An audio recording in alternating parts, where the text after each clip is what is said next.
लगता है जो मौजूदा गवर्नमेंट है ये आगे कुछ कर सकती है मज़ीद आने वाले दिनों में? कब से हम इसी बात पे ही रोते नज़र आ रहे हैं कि जी महंगाई कम नहीं हो रही है, महंगाई कम नहीं हो रही। दूसरी तरफ अब लोगों का कारोबार करना मुश्किल कर दिया तजावुज़ात के ख़ात्मे के लिए। दूसरा ये कि स्टॉल्स उठा देते हैं, ऐसे उठा के ले जाते हैं। तो इन हालातों में तो वैसे भी नहीं कमाई हो सकती। कैसे चल रहे हैं फिर हालात? बिल्कुल डेड हालात चल रहे हैं। महंगाई इतनी ज़्यादा है, क्या कमाएं और क्या खाएं। जो कमाते हैं वो खा लेते हैं, रास बनती नहीं है, क्या करें।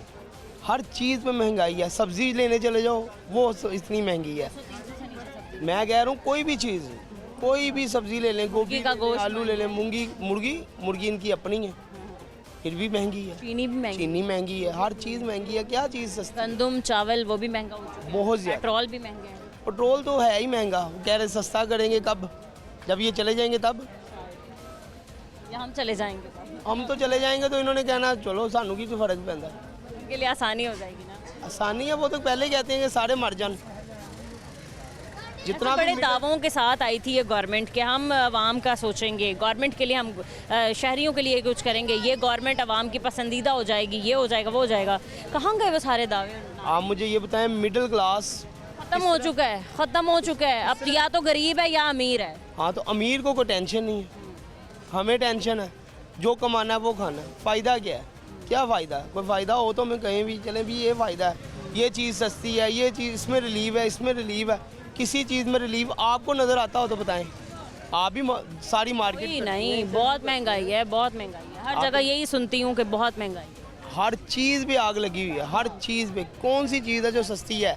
5 साल हो गए हैं इस हुकूमत को। नहीं, अभी 5 साल नहीं हुए मैडम, इस हुकूमत को नहीं, पिछले साल भी तो देखे ना, पिछले 2 साल भी तो मिले अच्छा ना। चलो वो तो हो गई, लेकिन मरीम नवाज साहिबा की मरीम नवाज साहब की बात कर लें तब भी 2 साल हो गए हैं। तकरीबन क्या किया?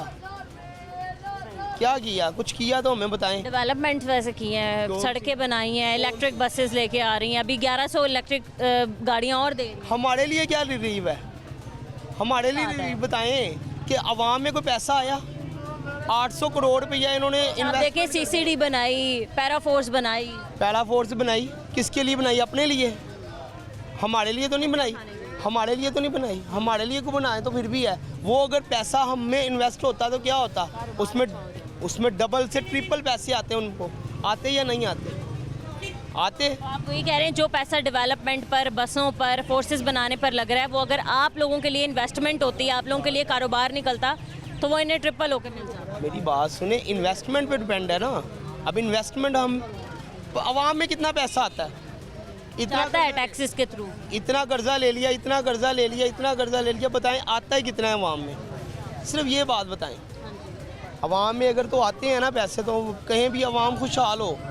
आवाम से जाते हैं। ये बिल का टैक्स है जी, कितना टैक्स है? 3000 रुपये यूनिट है, 3000 रुपया बिल है, 3000 रुपया बिल है, 10,000 रुपया टैक्स है। की करना है आवाम ने?